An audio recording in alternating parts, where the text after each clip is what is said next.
So I'm going to run through a PDF to show you some of the things that I've seen over the years, and then I'll come back and forth and I'll look at the script alongside the PDF and look at some of the writing and some of the things that you need to pay attention to when you're looking at these scripts. So this was such an amazing discovery. Alessandra Cummings from the museum, the Barbados Museum, sent me this.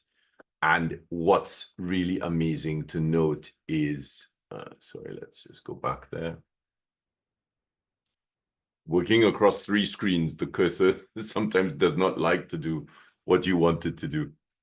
I got this, and really I got this about maybe 2 or 3 days ago, and I completely freaked out because of the manifest, you know. So there are different types of paper, gauze, ribbon, blotting paper, black wafers, black and red wax, black shining sand, ink sands, quills, swan, so swan quills. So these quills would be goose quills, and these would be swan quills. Now, swan quills are bigger, thicker, and they're round. So they have a round cross-section rather than an elliptical cross-section. Black lead pencils, and large and small MESSAG message cards. And of course, you get to see that really lovely abbreviation of etc. Because of course, ampersand is ET and the C is the C with a full stop. So that's etc., which is so lovely. Right. So here we have a gravestone carving, or rather an interment carving. And we can see that it's from 1795. And the script here is very different. So the script here is a script that was used, or rather a family of scripts, which were used in conjunction with English roundhand, written by both writing masters as well as letter cutters and advertisement makers. This script is referred to as English vernacular. So it developed out of a pointed nib or pointed quill application to a humanistic minuscule from the 1500s. And it's not very easy to see this. And this is clearly rawned. So you can really see this rawned script here. And this is from the Barbados Museum. When I saw this, I freaked out. Absolutely freaked out. I took so many photographs of this. And you really see that round script that I showed you a little bit earlier on. But it also has some interesting Cancellaresca features to it. I'd really love to know more about this document. I'd love to spend more time with it. I didn't really have a ton of time with it because I didn't really have a ton of time in Barbados when I was visiting. Now, this shows a characteristic shape. So this rough edge tells you that this is a quill. And I'll show this to you in a little bit. I just want to go through the PDF that I have. And here is that English roundhand script, very similar to what I showed you, but a little less formal, a little bit less constructed. Now, if you look at, try and map this on your retina, or you might want to put your hand up to the screen and sort of do this so you get the angle of this script. And as I move to the other script, you'll see that the other script is a little bit more upright. So this is really a sort of stylistic thing rather than something that they would have been taught. All of the students would have been taught to write at the same angle, but as you got older, you would sort of start to change a little bit, as with your own handwriting, and a slightly more formal version of the script. This is more fully formed, but it's not using pressure and release like I used in my script, and of course, in my demonstration of copperplate script. But here, there's also something quite interesting, and that is there are features of letters in here which are more American, because the Americans used a different script. So in America in around 1850, 1860, they developed this script called Spencerian script. And some of these features are very Spencerian-like. Here we have 1870, and you really see that quill application, and I'll show you what happens there. I'll go back through this PDF and do some demonstrations. And there again, you really see that edge that you find with these particular types of quills, which have a small left oblique cut to them. Really beautiful quill work. This is a really fine quill. So you see we're in 1861, and looking at this, I kind of feel this is more a nib, a metal nib, than a quill, because of the shape and because of where we are chronologically. And you see the script starting to be more of a monoline script, but there might be a little bit of pressure on the quill here, or it might just be a lot of ink being deposited. But if you look at the ones on this side, you'll see that they have an application of pressure. So that indicates it's a quill that's being used here. It's because of the shape of the letters, and the swelling. The swelling is a little bit thicker than you would find with a nib. So really quite beautiful things. I'm talking about the writing, obviously, not the text, because in a lot of instances, the text was, it was about slavery. It's some of the text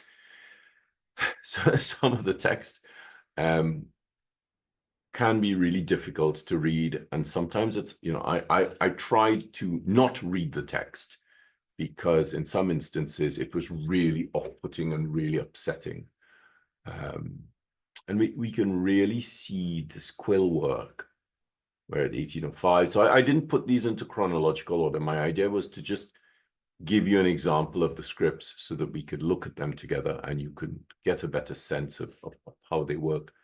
Very simple here, ESQ, and that's come all the way back up. So I can see how this can be confusing for someone doing research. I'm trying to figure out what this is. Obviously, that's an 8. You can see it's tilted over quite a lot. That's also an 8, so that's 1804, that's 1809.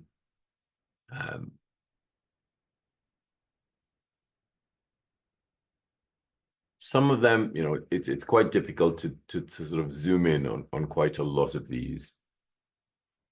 And you can see that quill deposition at the bottom there. So as they come around and they come up and they come out, there's a little bit of pressure here. You can see it repeating itself here.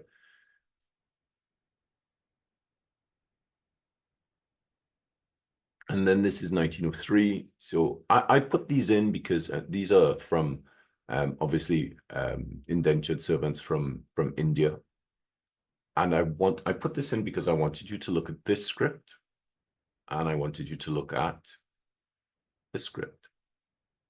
So you can clearly see that this script is a pointed metal nib because there's a lot more flex happening in the shapes of the letters.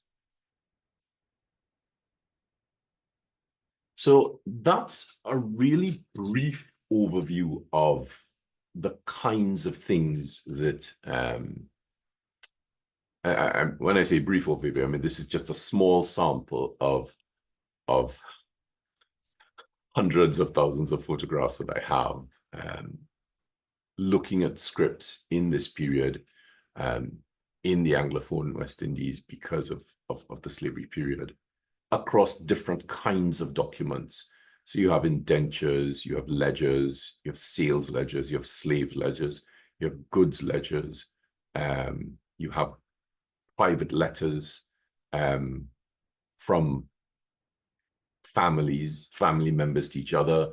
You have purchase of lands, you have charters, there's a huge amount of writing available to look at, and I'm very conscious of trying not to read the text because sometimes as I said earlier on, the content can be quite upsetting. But by really looking at the letter forms, how were these letters formed? How were they shaped? Which tools were they using? Did the ink really work with the paper? Because of course, most of the ink would have been made in England. And they were probably either iron gall ink, so it's a ferrogallic ink, which is very corrosive, which is really destructive to paper. And it's also destructive to the nibs, but not to the quills. So when the nibs were introduced, the ink might have changed to walnut ink or to a different type of ink made from something with tannins. And of course, there's lots of tanneries in the West Indies, so you have tannins available. What are those inks? So there's a ton of scope of research here. There is not for me, I hasten to add.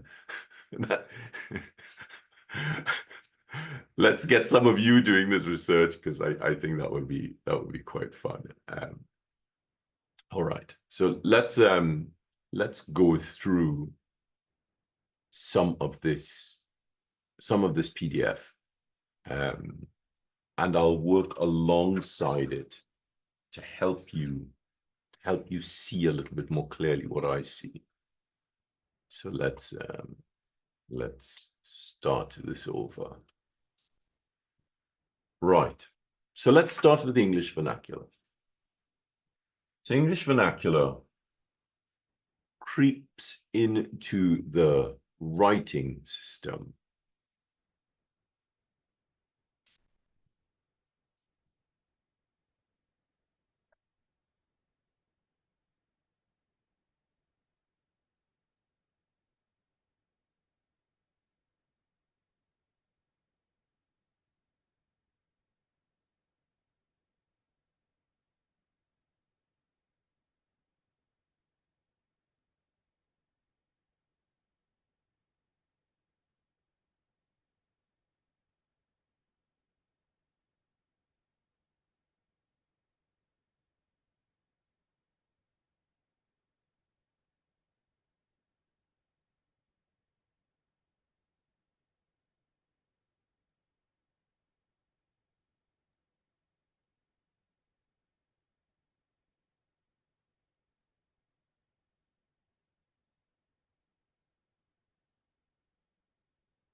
So once you apply a pointed nib to this, the script starts to change. Because of course, you're not only applying a pointed nib to it, you're also adding an angle to it.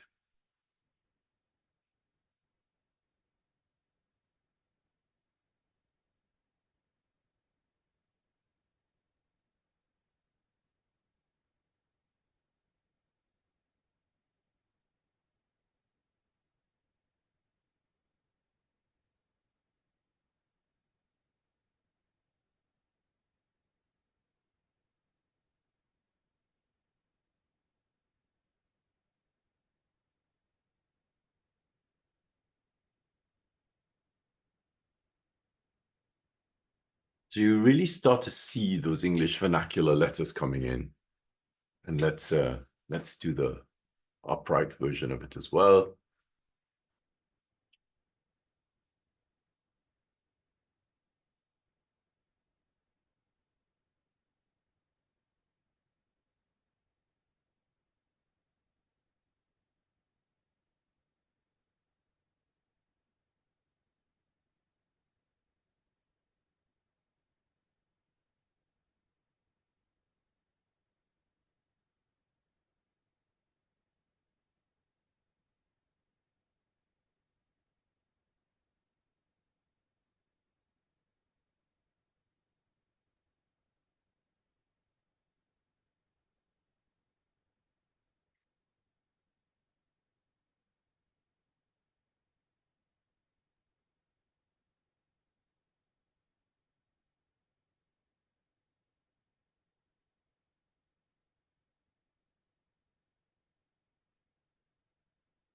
And you really start to see how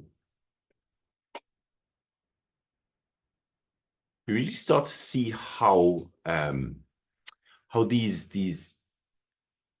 typographic letter forms really start creeping into the writing. So the typography, obviously the calligraphy affected the typography with Gutenberg, and then the typography branched off on its own, and it started to creep back in. So it started to influence the lettering, the calligraphy. And you, in the sort of 18th century and 19th century in particular, you really get this back and forth, this sort of call and response between type and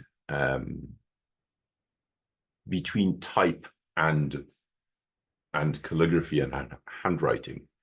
So I'm just going to do this W for you so you can see what it looks like and how it relates to this, the W we have here. So the W in the Rond is this.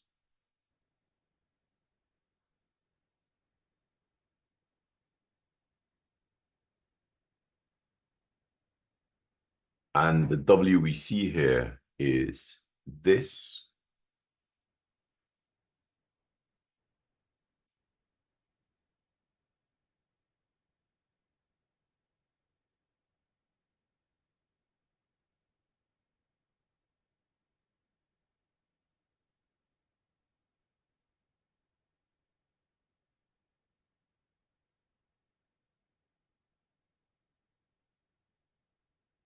And of course, we're also seeing these rounder forms. And this is really quite typical, this kind of M.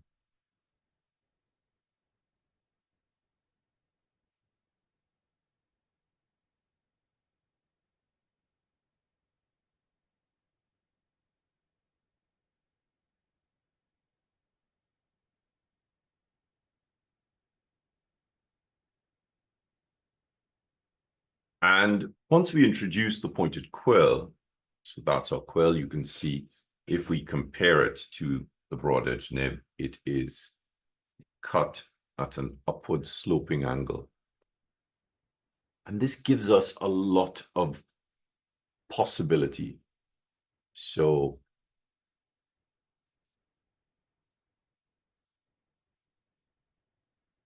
we have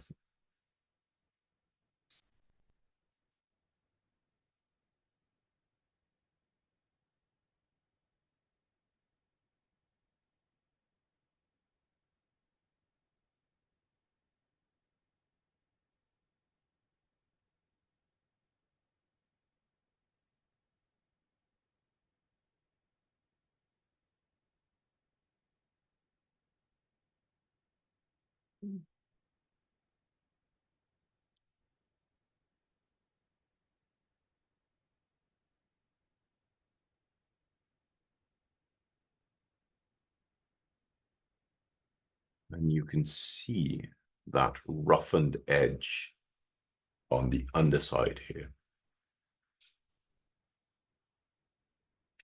Now, with this English round hand, we can really see how the point, so I call this, so when I teach, I call this side of the nib A and this side B.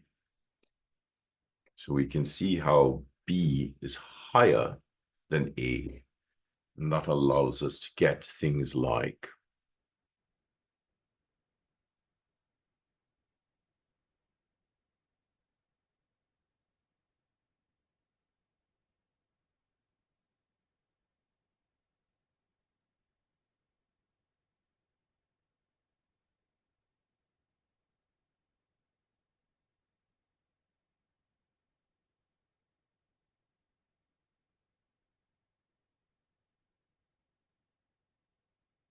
I'll do that Y that we saw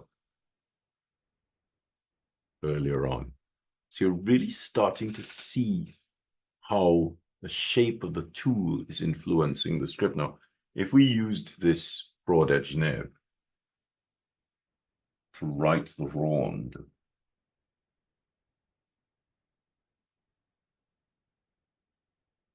you can see how the nib is really influencing the letters. To write something like English roundhand,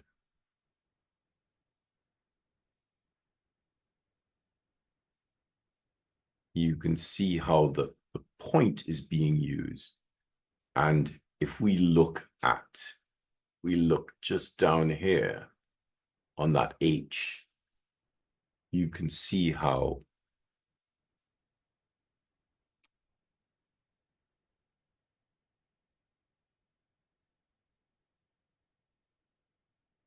that weight is at the bottom there. So of course that would have been written with a thinner quill to what I'm using. I'm not really going to go into some of these because they're quite hard to see, but if we look at things like this, what we get is, I'm just going to use a pointed nib for this. We get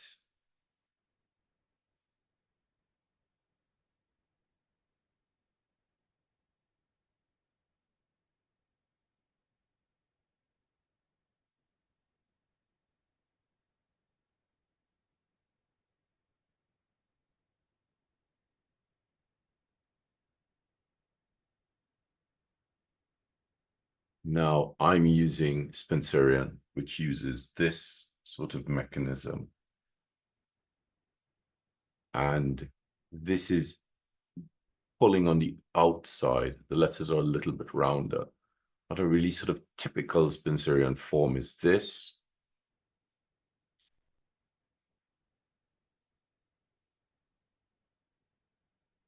And you see that showing up in the B. I put a connector here, a ligature.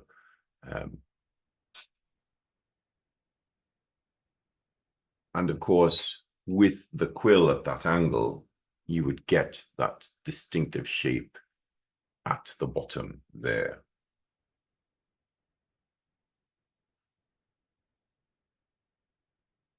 Up and over and down, and really sort of a perfect capturing of those shapes. So we're really seeing how when we look at things like copperplate script, like English roundhand, and the quill work, let's compare them to.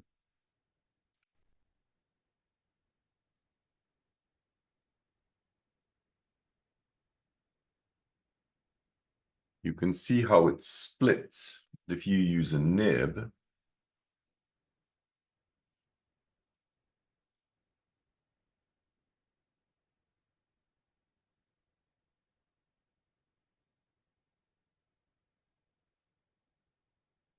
You can see how sharp that is. Whereas this sort of splits open, it breaks up a little bit, and then it very quickly tapers, but with a sort of truncated taper, whereas this is much smoother. So all of this really helps you to understand a little bit more about the tools that they're using, the rhythms they're using to write with.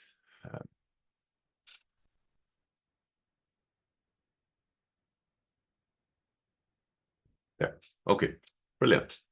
So that sorry about that little hiccup, but I'm glad I was able to come back on and get stuck right back into this.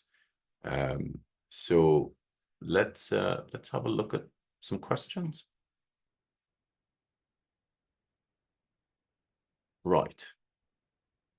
So some of the questions that were you sorry, Paul, were you able to open the text? Yeah. Okay, great. So those are the I've just opened it. Okay, great.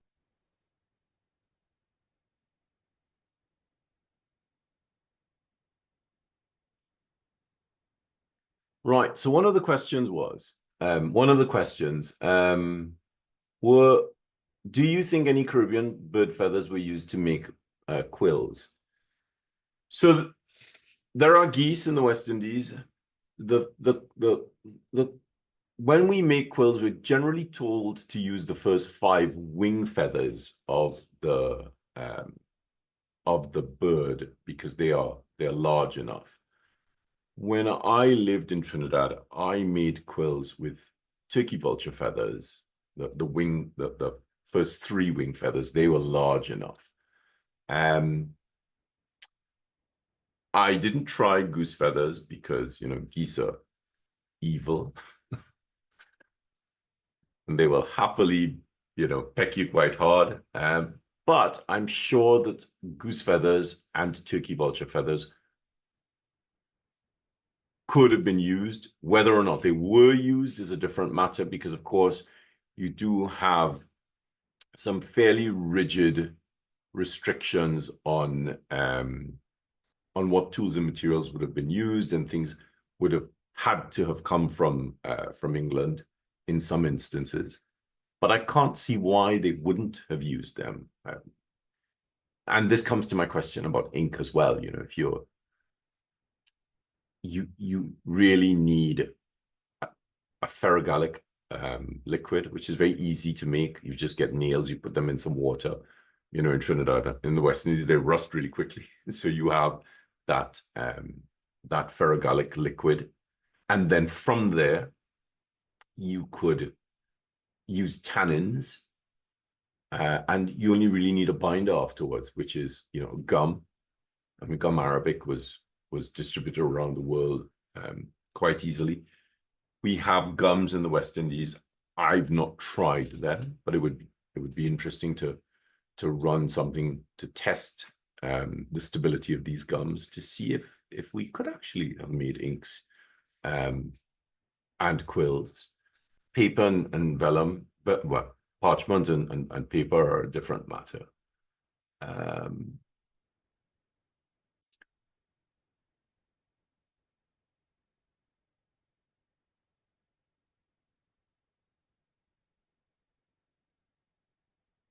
So I talked about the difference between the swan quills and the goose quills. The swan feathers are round.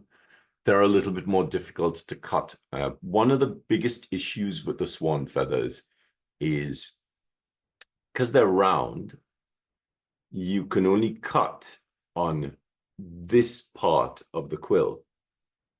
And so you can't have too big a nib because of the curvature.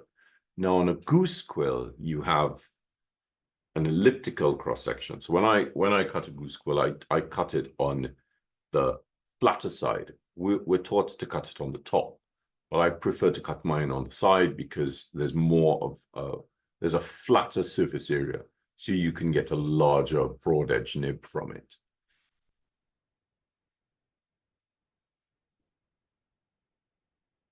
Steel versus gold for pointed nibs. Well, you wouldn't really use gold because when you use gold pointed nibs, they're generally plated, making the nibs stiffer, they're more rigid. They last for longer, but they don't produce as fine a line. If you're going to use gold-plated pointed nibs, then you're really aiming to produce more of a monoline shape rather than something with pressure and release. Dip versus reservoir pens for pointed nib styles. Now, the William Mitchell Company made something called a witch pen. Let's see if I can grab it.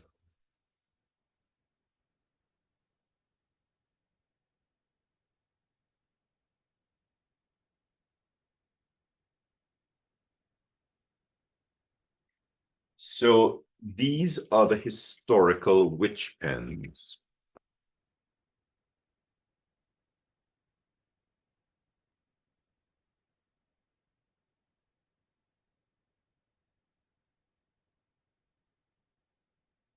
And so they're already formed in such a way that they have a natural reservoir just on the underside there. So you can see the reservoir is there, and it's separated from I'm just slipping the nib underneath it. Now you also have these.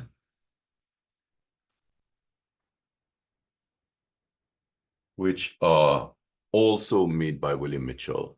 And so this is a holder for a nib, but with an attachment reservoir.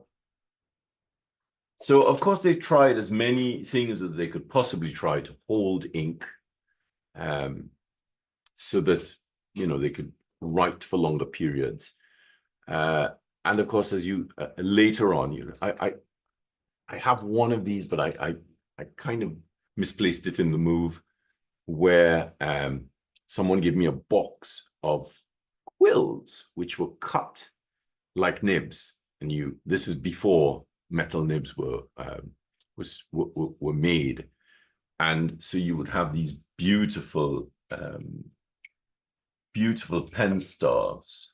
Where is it?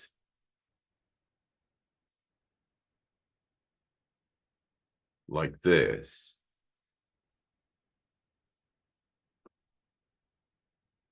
And you could see the flanges in there. And you would insert the quill that's cut like a nib. Obviously, the nibs are fashioned after the way the quills were cut. That was really fascinating to see this. It was really, really quite wonderful.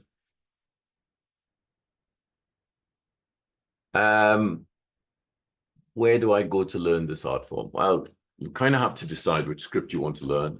And once you decide on the script, you can figure out which tools and materials you're going to need in order to learn that script. And there's tons of resources online for learning calligraphy. I would probably start with YouTube first. I mean, I have tons of videos online, and I have masses of courses on my teaching site.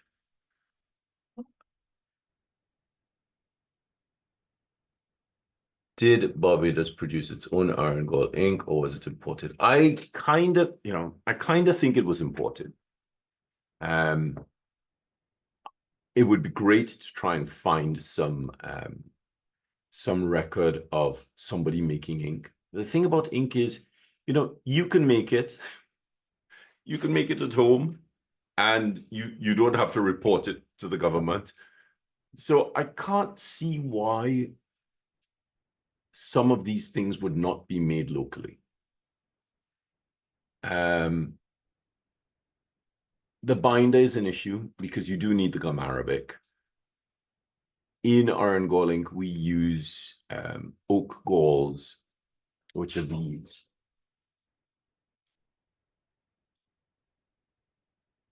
We use oak galls, which are found on oak trees.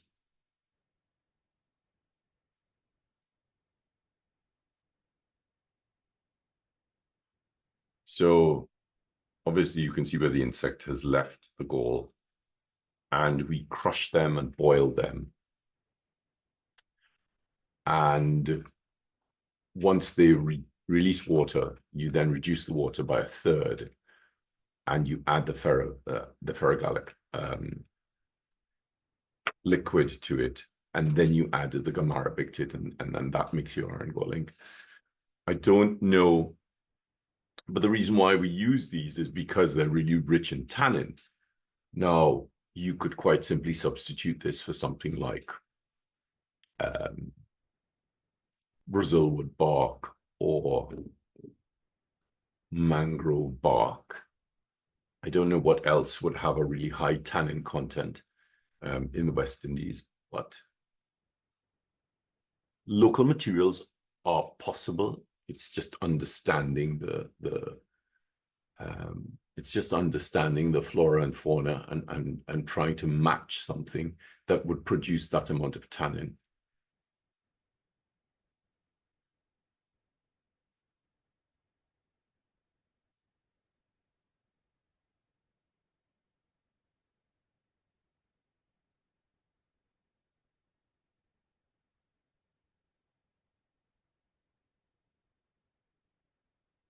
So Anne said that the current thesis is that galls were imported and the ink was made in the West Indies. I mean, that's easy enough to do. Equally, they could have imported the oak galls as an already ground powder. Because one of the problems with making iron gall ink is if the jar is open at any point, it will precipitate. So they might have thought, well, there's no point in sending these jars across the water and having them, go through this chemical reaction, and by the time they arrive, they're problematic. Why not send the ingredients and have them make it there? Because nails would have iron, so you could make the ferrogallic liquid in situ. You just need the galls. You have water, and of course you need the binder, which is the gum arabic. So conceivably, it could be made up quite easily on site if you have the materials. But it would be interesting to know if it was possible to make it with local materials. Now, apart from the historical side of this exploration, I'm keenly interested in exploring how the tools and materials that I use, the tools and materials that people would need to use for calligraphy, could be reproduced with modern tools and materials. What kind of pigments could we get in the West Indies out of local flora, fauna, and geology? Obviously, you can make clay from different types of muds, clay-based muds. They all have different colors, and those muds can also be used to make pigments. You can extract color from lots of vegetable matter. And what would those colors work? They could be used for dyeing fabrics. They could be used for painting. They might be a little bit fugitive. You may need alum. You may need some bone white, or you could use chalk to stabilize the pigment. So this from a sort of from an artistic material culture perspective, there's so much that's possible, so much that we can learn from European color, European pigments, and extrapolate the processes used in Europe or used around the world to find our own voice with the colors and the dyes that we have in the West Indies. I think that was the end of that file. So there's a question here. At secondary school, in a time long ago, we were made to cut nibs from bamboos. Yeah, and of course, the problem with bamboo is really hard to cut, and you need a really good knife. And if you slip, you could cut yourself really badly. So there are other things that you can use to cut. There are different types of reeds, which once they're picked and they're left out to dry, they can harden. And they're not as hard as bamboo is to cut. And that softness also really helps you with the writing. Of course, the Arabs use kalams, which is a specific type of reed, which is softer than bamboo, and it really makes for a much more pleasurable experience with writing. Bamboo is not that nice to write with because it's so hard. It's really sharp. I like it because it produces really sharp letter forms, but it's not as nice as using, a reed. And of course, the Egyptians used rushes and reeds to write hieroglyphs with. We can look to indigenous knowledge as well as other cultures. Definitely, that's a great idea, Anne. This was very thin bamboo that you make hedges with. Okay. Oh, so it is more like a reed. Okay. So are there any questions? Does anyone want to come up and ask anything in particular, or?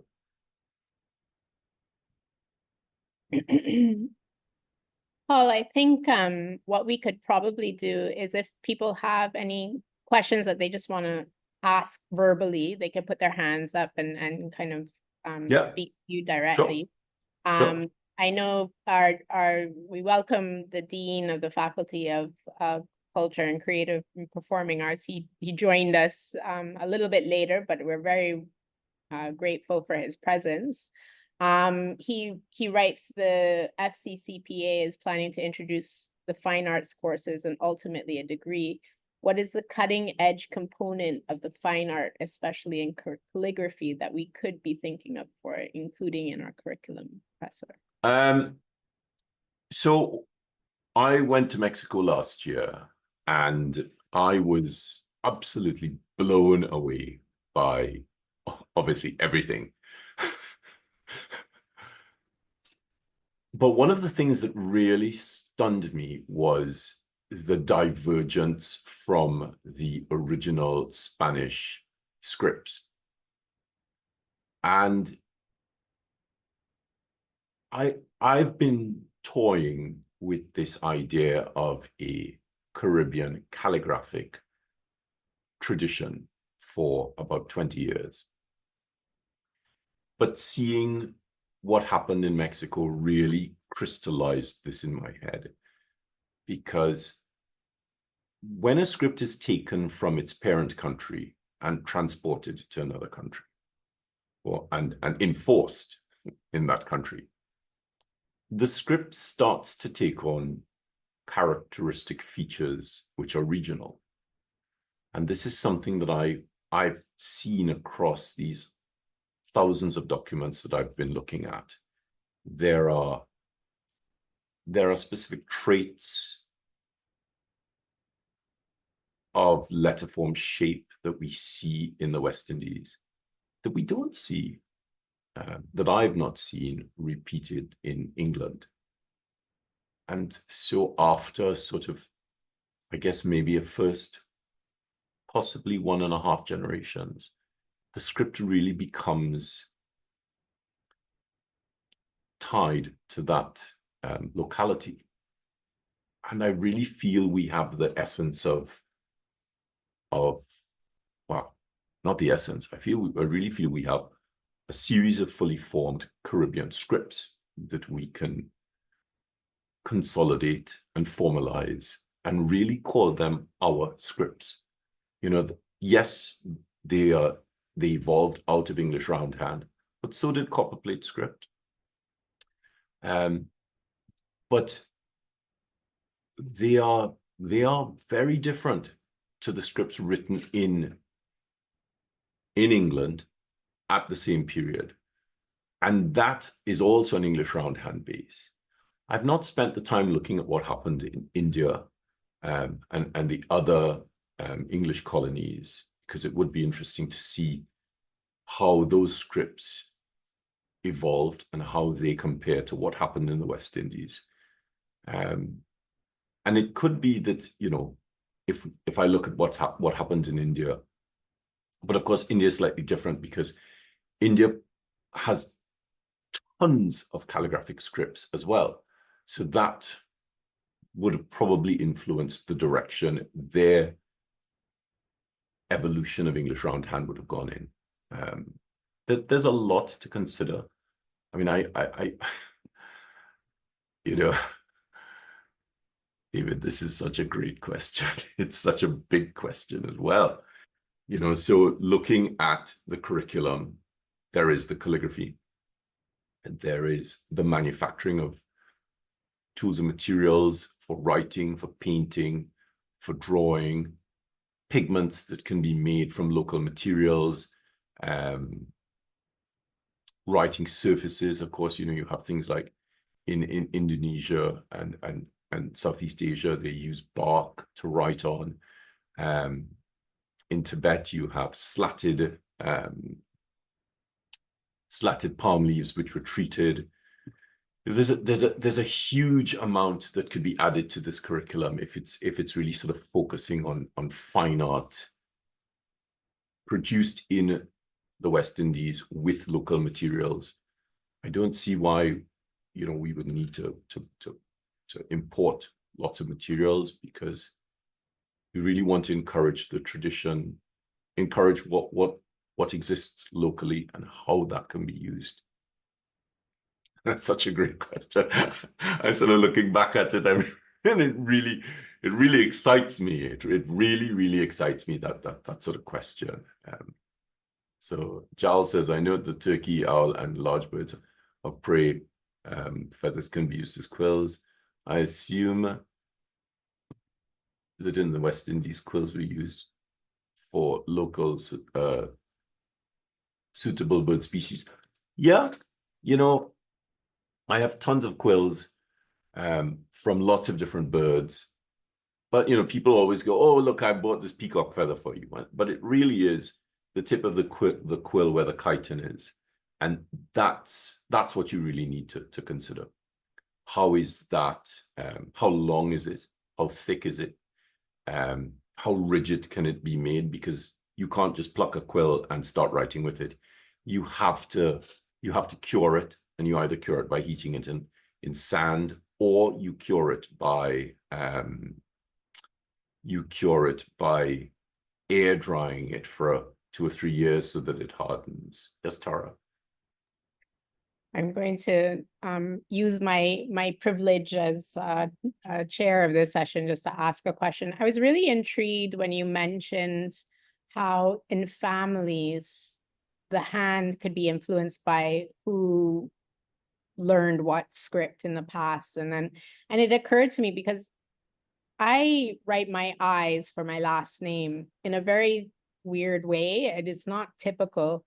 But then when I look back at my grandfather and even my great grandfather's script, who I've never met, they write their I's the same way. And I've always found that I just thought it was a personal thing. I didn't really realize that it has something to do with whatever. I never really thought about it. But I'm wondering from a genealogy perspective, and people who have personal correspondence, because obviously you're dealing with an official level of correspondence, but in terms of familial correspondence, is it that you see these very different traditions or hands even within families? Because I find that very interesting.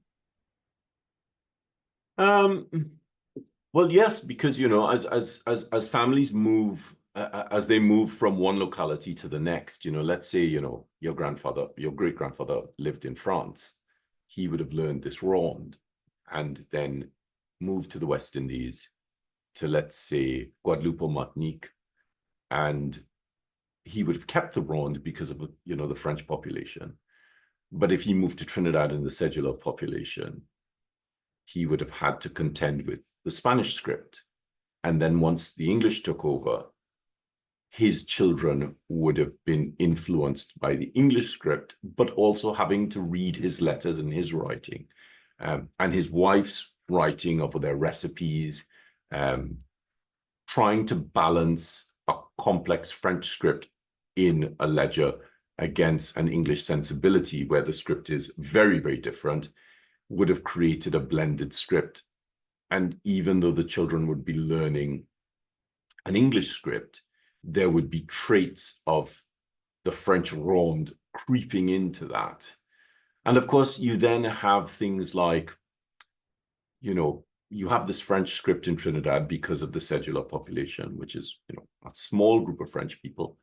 But then Trinidad was Spanish for such a long time. So you have a Spanish script, which is different from the French script. But when the English took over, the English scripts were very, very different from both the French and the Spanish scripts. So, you know, it's a real sort of melting pot of letterform constructions. And more than that, one of the things that I'm exploring is about writing being more than what we see. So when I teach calligraphy, I teach about the trace and the mark. In the West, we generally only teach about the mark, those things that we see on the paper. But the tool has to travel a path through the air to go from one point where it finishes to get to the next point where it's going to start that next mark. And this movement, this trace and this mark and how they work in tandem with each other, that can be quite interesting as well, because you might not be able to see the trace, well, because it's not there. It doesn't leave an impression in the air for you to map, but you can extrapolate what the trace is by where the two marks are in relation to each other. And even though the two marks may look English, they might have a French trace to them. So little things like this can can inform someone who can really see what's in front of them, and help them to determine where this letter might have come from. It might look English, but it might be French. So that's another, on a much deeper level. It's not just about the way the thing looks. It's also about the way it could have been written. And that kind of influence could have come from seeing your grandfather write. You know, I can write my mother's signature like that. I could still do it. And it's a very different script to mine. I changed my script from the script I learned at school, which is based on copperplate script. I changed it to an italic-based script because I prefer that italic-based script for my own writing. But if I'm writing to friends in Germany, I use a German script. And if I'm writing to friends in France, I use a French script. And if I'm writing to friends in America, I use an American script because, you know, I know enough of their calligraphic history that I can switch to the monoline forms of those scripts. And that's quite fascinating because, you know, you sort of, it does something different when you're writing. So I kind of feel that maybe you would have seen this eye, and consequently, it would have stayed in your mind, in your psyche. And as you started to grow up, you would have tended towards a subconscious construct that then became the eye that you were accustomed to seeing. So yeah, you know, from a genealogical point of view, mapping what these letters look like, I think it could be interesting for some history students to look at, because it could help them to chart to chart specific genealogies, linguistic genealogies. And of course, you know, it could be that the history student is doing both history and linguistics. And you really can use this technique to map a linguistic path.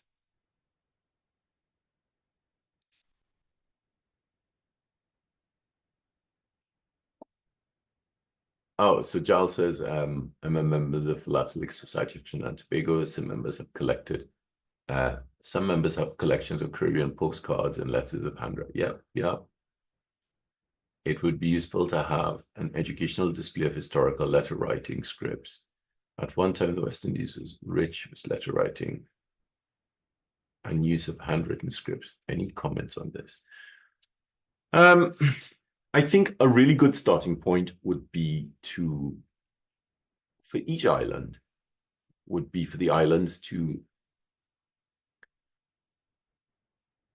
collect not just handwriting from correspondence, because I think correspondence is a really great way to chart writing, you know, but for a lot of people, that kind of ephemera just goes in the bin. Finding what the basic writing copybook was would be really interesting. So we have that red book, the West Indian Reader. But, you know, in England, they had this book called the Vera Foster series, and it helped people to practice writing. I vaguely remember learning writing at school. I remember the ball and stick method when I was in kindergarten. And I remember moving to converting those ball and stick shapes to a cursive shape. But I don't remember the copybook we would have used for that. And it would be useful to see what that copybook was, not just in my generation, but in the previous generation, the generation before that. That would help us to understand a little bit more about which script was the basis for the development of the West Indian writing script. Does this script differ between Trinidad and Tobago and Grenada and Barbados and the Lesser Antilles? And does it also differ between the Lesser Antilles and the Greater Antilles? Does it differ in the French? Does it differ in the Dutch Caribbean islands? so to have something that is a display of historical letter writing, I think would be great. Putting it into context would be wonderful, because that could then, influence what David was asking with regards to a fine art curriculum. Because once you have a monoline script, if you understand how calligraphic tools work, you can very easily convert those monoline scripts into calligraphic forms. And they could then become the next stage of this Caribbean calligraphic experience. And then you really have a sort of temporal context where we start with English roundhand. That went to the West Indies, and that started to change. And this is what the historical West Indian scripts were. It wouldn't be one script, it'll probably be about 6 or 7 scripts.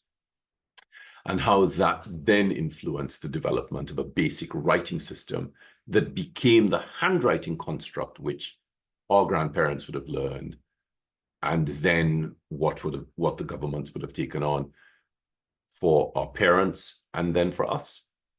And then, of course, for the kids after us. As Tara said, the scary thing is, their handwriting is just atrocious, because these kids today, and I know this because, my brother has a daughter and my sister has a son, and I talk to them about their kids' handwriting. They have tons of problems because the kids have so much more homework to do, that fitting in handwriting into that is a serious issue. It's a big concern. And of course, the other problem with this concern is the script that we learned at school, at primary school, could just about cope with the amount of writing that we had to do. The volume of writing that these children have to do today is so much greater than what we had to do. But the script hasn't changed. The script hasn't evolved to be a faster script. It's still a slow script. So it's like the French script here in Portugal. The main script here is the Portuguese ronde. It's a version of the French ronde, but it's very different. I mean, it has its own idiosyncrasies. It's still the handwriting construct here. And it's an impossible script to write because it's so slow. So you have these kids needing a script that is faster because they have to do so much more writing. But the script can't accommodate the volume of writing needed, the speed at which it needs to. I don't really like to use that word when you're writing. But the script simply cannot accommodate it. And of course, in the West Indies, it's the same thing. You have this loopy cursive script, and it physically cannot accommodate the volume of writing these kids need to do in the time they need to do it in. So there needs to be a dramatic overhaul on the handwriting system in the West Indies, in the world, because of the volume of writing that needs to be executed. Are there any other questions for Paul? Anybody would like to ask direct questions? We're very lucky to have him at our full disposal, so we don't need to keep you beyond a certain point in time. We did advertise till 1 o'clock, but of course I don't think we're going to go that long, and we need not. But it is an opportunity. We might carry it along for another 10-15 minutes if possible. Jalaluddin, I know you're very you've been very active in the chat, but yes, you can ask your question. Thank you. Thank you very much, Cole. Excellent presentation. Quick question. Thank you, Joe. Good to see you. Good. I studied script writing in design school. So I was thinking, I don't know if it's practiced in our art curriculum anymore, but I think definitely to bring back calligraphy in our Caribbean art schools and also to the curriculum maybe an interesting experiment in our general high school level exams too, because even at high school we had to do some script writing to present, and then at technical school I did script writing as part of my foundation design study. So any comments about that, about bringing back calligraphy in our arts programs? Thank you. Well, this is something that I've been speaking with Camille Paris Hines, who is the art teacher at Presentation College. And so I went to Presentation College, San Fernando. And, you know, the past students at Presentation College we have a really robust alumni. And we are still very much connected to our school. So I'm very lucky that I can speak with her and I can engage with her whenever I went back to Trinidad to visit mommy or to see my grandparents and my sister, my family, my brother as well, you know, obviously, to see my family. I would always go to prayers and spend some time talking to the students and teaching, doing a little bit of calligraphy. The last time I went back, which was in September last year, I set up a workshop for prayers, naps, and St. Joseph's Convent. I tried to get the government to open this up to some of the other schools, but it didn't work.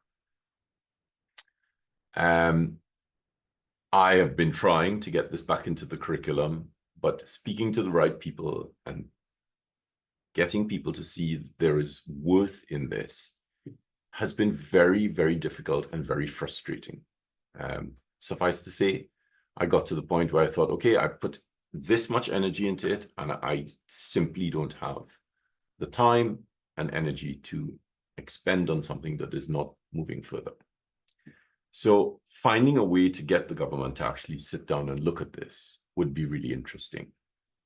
I was also forwarded the curriculum for the O-levels and A-level students.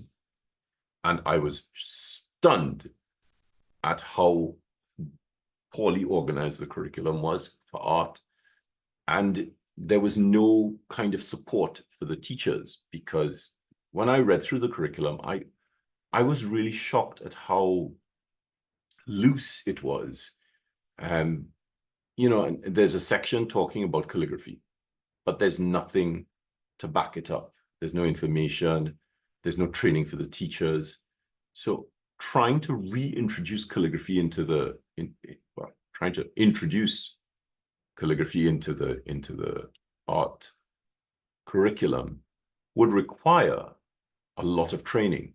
Somebody would have to train these teachers, because you can't have teachers teaching students calligraphy and the teachers don't know what calligraphy is. And then, of course, you have the problem of tools and materials. And this is a huge issue, because most of the tools and materials are made in temperate countries. You take tools and materials into the West Indies. And for instance, with nibs, you know, all of the islands are surrounded by water. There's tons of salt in the air. I mean, you don't taste it, but the metal tastes it. And very quickly, nibs rust in the West Indies. As soon as you prepare them and you start writing with them, they start to rust. So there has to be some kind of culture experimenting on how to stop nibs from rusting. Now, I've spoken to lots of nib companies about this, and they're like, listen, it's a metal. We can't do anything about it. You know, here in Portugal, when I prepare my nib and you take the coating off of it so that the ink sticks to it, I have to clean it, really keep it clean and keep it dry afterwards. Otherwise, they rust. It's worse in the West Indies because it's really humid and the temperatures are higher, as well as having this much salt in the air. So that's quite tricky. You know, I would love to see it put into the curriculum. I would love to sit down with CXC and say, listen, the students need to do calligraphy, but that is not enough. You can't just say that. You need to outline which scripts they're going to do, what the projects will entail, how the teachers are going to be supported. how the students are going to be supported, and most importantly, how the work that the students produce for exams, how they're going to be assessed. Because you can't have somebody who doesn't do calligraphy assessing, giving marks, so that to assess students the work that they've done for an exam. So it's not a small task. It's a really complex thing to reintroduce something like this into the curriculum, especially with a lot of the teachers struggle with their handwriting. So this requires a really dramatic overhaul. And then I have people saying, oh, but what's the point of learning to write, when we have computers?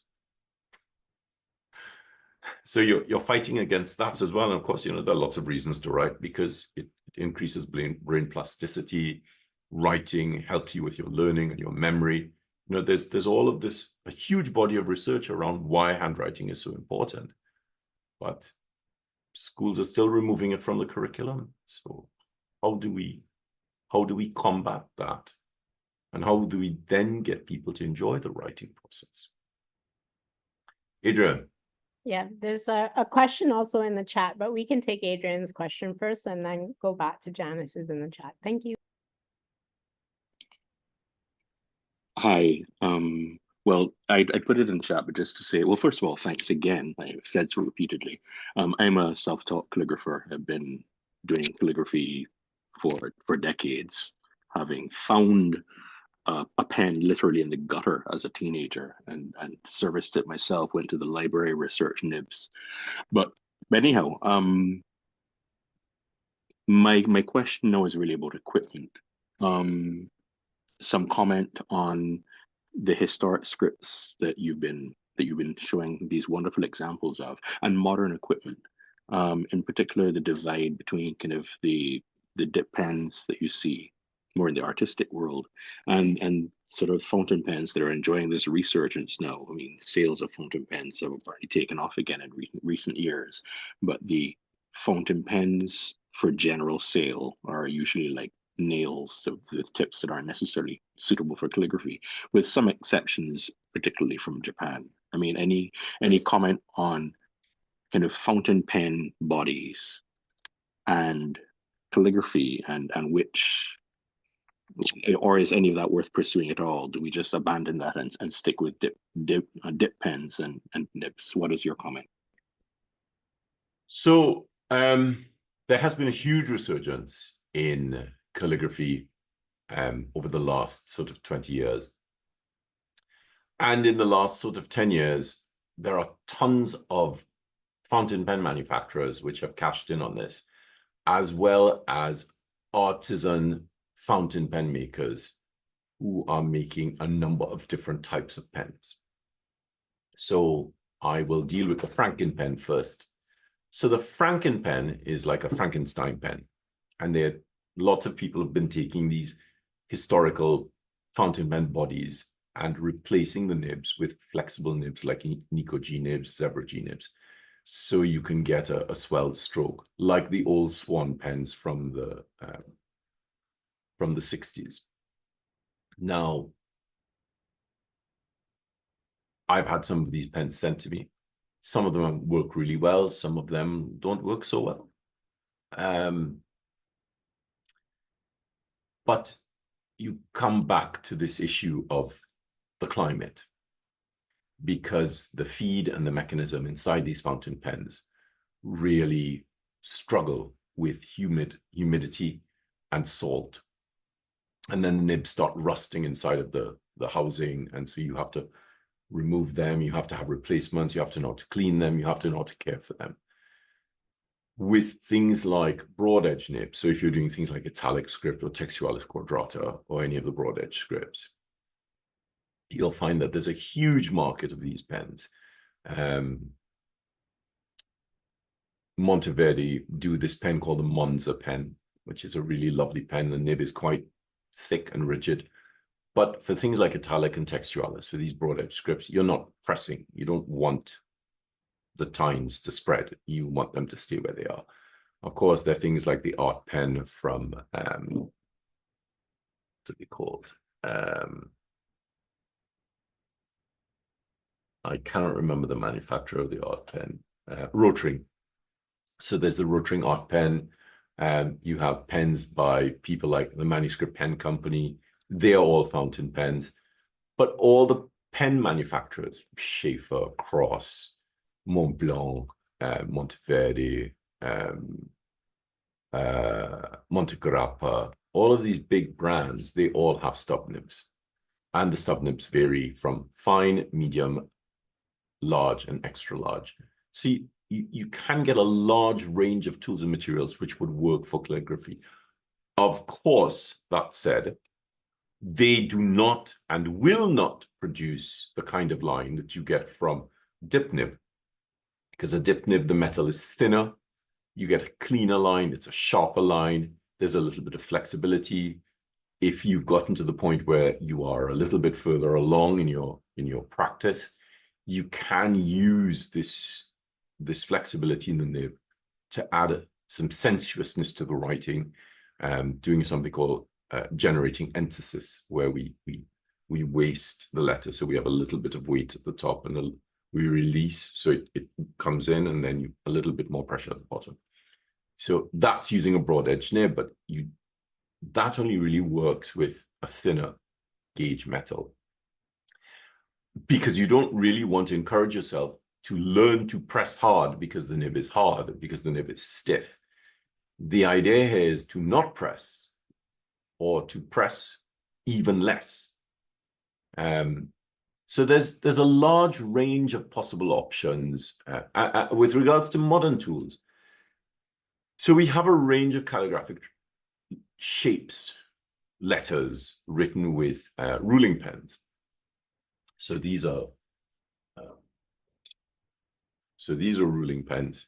So you'd remember these from a geometry set. So they are for ruling lines of even thickness. So we use them on their side to create some really fantastic shapes. And they can be made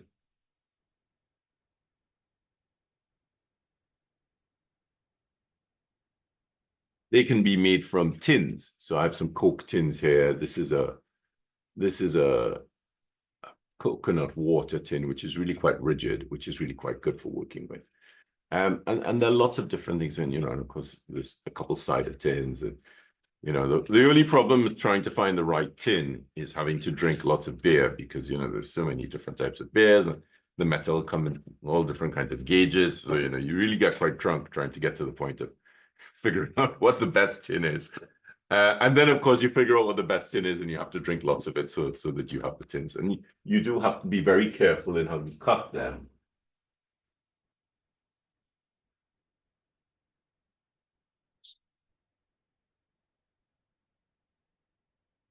So in cutting them, you have to create strips.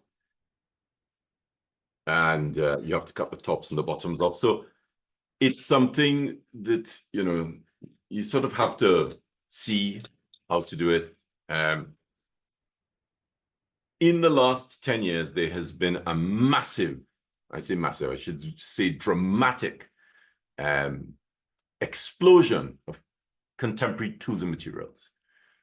So once Eastern tools and materials started coming into the West, like brush pens. So we have two major types of brush pens. We have filamented brush pens, which are filaments that sort of look like a real brush. I call them filamented because I keep hair or real brush for real brushes, like sable brushes. And then you have a felt tip. I call those spongy tips because they're not generally always felt. But they have very spongy features, and they could be stiff, medium, or soft, or highly flexible. They could have soft tips, they could have sharp tips, they could have pointed tips that bend. So I have lots of descriptions for the way I sort of describe these when I'm teaching. And you just have this host of materials. I mean, just look behind me, right? These are all contemporary materials. These are all contemporary tools, except of course for this shelf. So there's a lot that you can draw on there's a lot that you can use in your practice. I have some pencils coming out, and the pencils are great for doing calligraphy with as well. And this pencil is very soft, so you can actually do copperplate script with it. I have one handy. Yeah.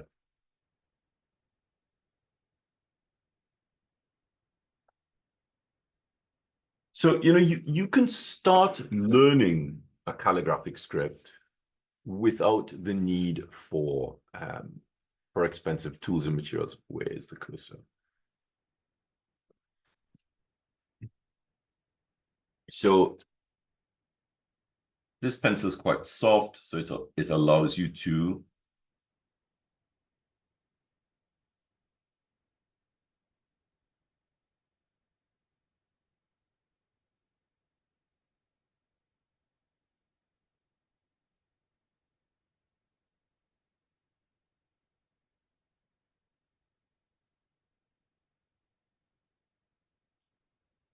you can write a lot of these scripts, especially some of these. I mean, if you're using a carpenter's pencil,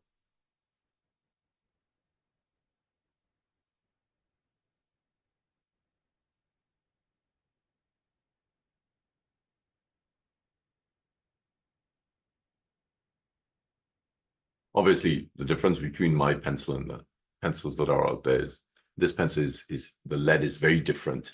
So it really helps you to write. Most carpenter's pencils are quite stiff and rigid, and they're very hard to get such lovely lines with, because the lead's quite hard.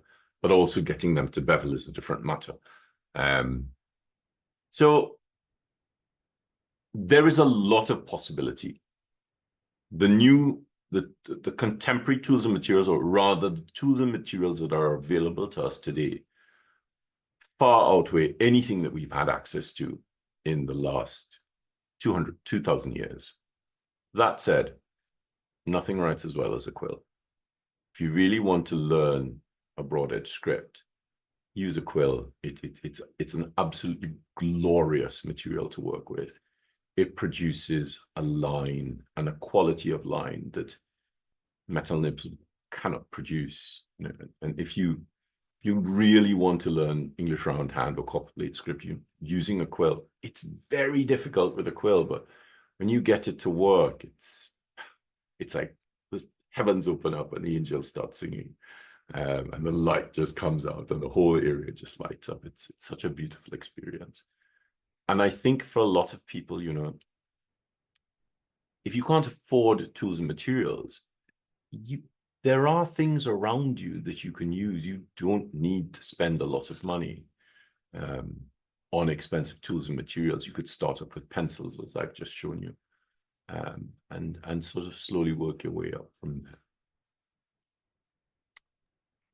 Thanks. The question in the chat was, what is the place of ready-made fonts available on computer, for example, in all this? So what is the relationship, or is there one? I don't really see that there is a relationship. You know, handwriting and calligraphy are they're very different from fonts. You know, the only relationship that I can see is, you know, when people study calligraphy, if they move into graphic design or type design, their understanding of letter forms really helps them improve the kinds of fonts they design. You know, the fonts on a computer. I think 20 years ago, that would have been a very valid question, because people were so, they were so enamored with computers, and they believed that we would never need to write again. Oh my gosh, the computers come in, the whole world will change. And that happened. And then about 10 years ago, so maybe 30 years ago, and then about 10 years ago, a lot of these people who have been sitting behind computers have just been like, you know what, I hate this box. I hate staring at this thing. I need to use my hands. And the computers have actually forced people out into the world, because they were so fed up of sitting at a desk every day and looking at this box. And I've spoken to so many people, and the one thing the first thing that you can touch on to get you away from a computer is a pen or a pencil and a piece of paper. And you have your own handwriting. So a lot of people came to calligraphy because of computers, because they were fed up of using them, because they had to use them at work, and they just needed an expression, they needed an outlet, a creative outlet with their hands. And calligraphy was the easiest thing because they have the handwriting, they now have different tools. So I don't really see how it influences calligraphy, because 20, 30 years ago, that was a really scary situation. But I think today there are a lot more people. There are more people doing calligraphy today than there ever have been in the whole world prior to, let's say, 1970. There are millions of people doing calligraphy today, and it's great. It's a really wonderful time to be alive for the craft. But it also has its problems, which I don't really want to go into. Thank you for that. I'm actually thinking about the election, the US election last week, which suggested that some young people didn't even know how to write their signature anymore, right? They couldn't, a lot of ballots were spoiled. I think it was in Nevada, because they had to write their signature for the first time, and they had never really understood even what that was. You know, they might be putting in a JPEG of a signature they used when they were 12 or something on a document, you know. So it does, and I think also with the rise of AI, what we're finding is that we thought we would do away with our exams, you know, the examination process, the written process of it. But now we need to rely on examinations even more, because that's the way to assess really what students know. So I'm not looking forward to our exams this year and seeing the writing quality, but sometimes, you know, these are the things that we'll end up coming back to all the time.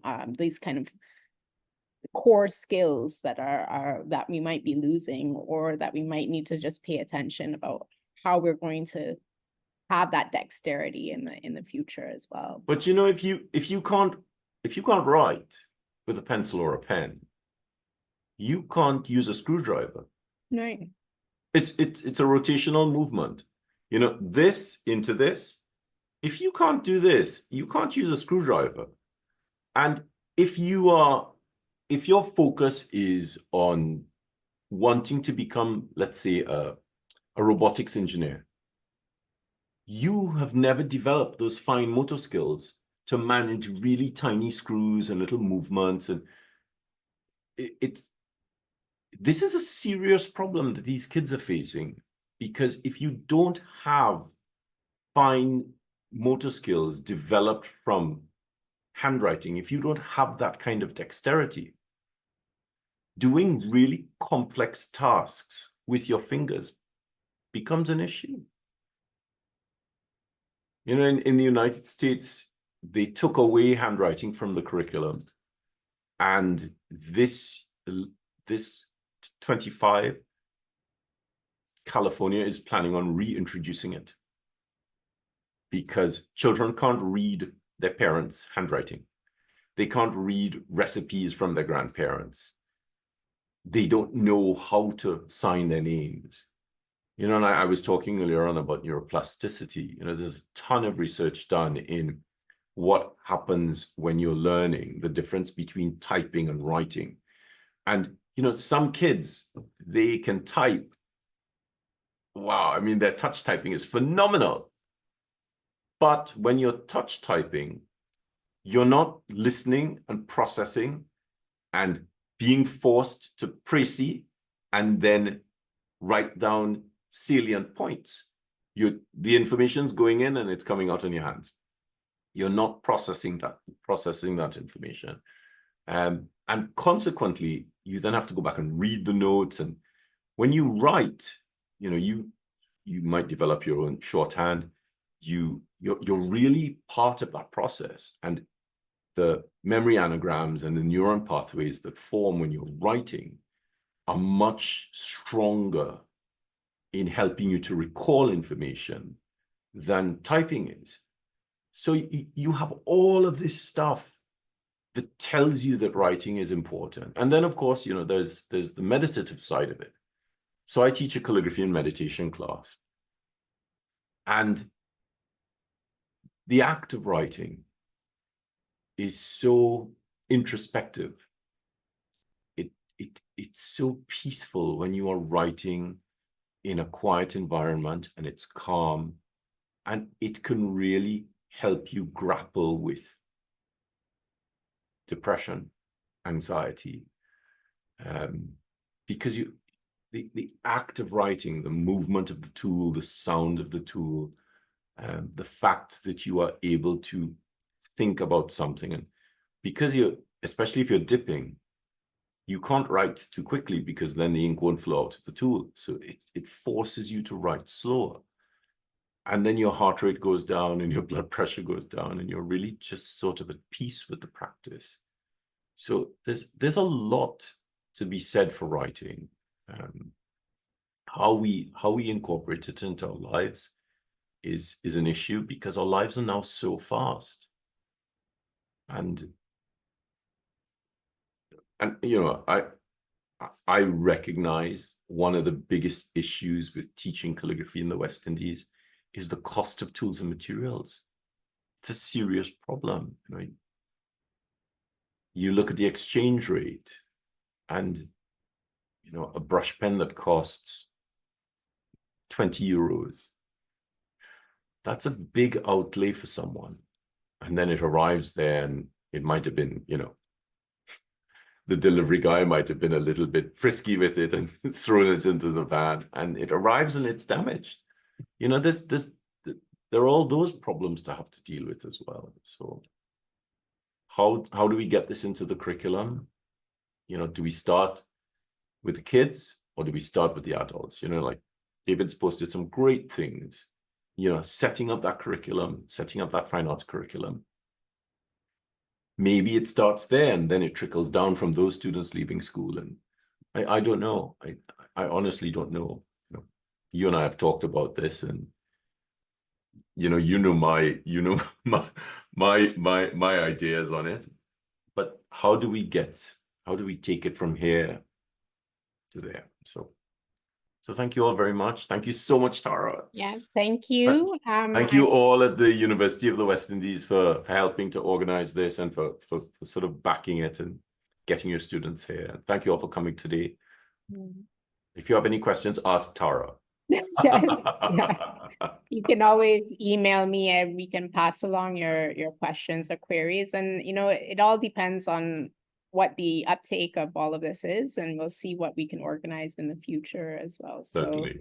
So, and we hope to make this recording available at least for a limited amount of time. So stay tuned for that, so that, you know, others who weren't able to join us today could participate at least on that level. And maybe it can be a continued resource really for anybody who has an interest.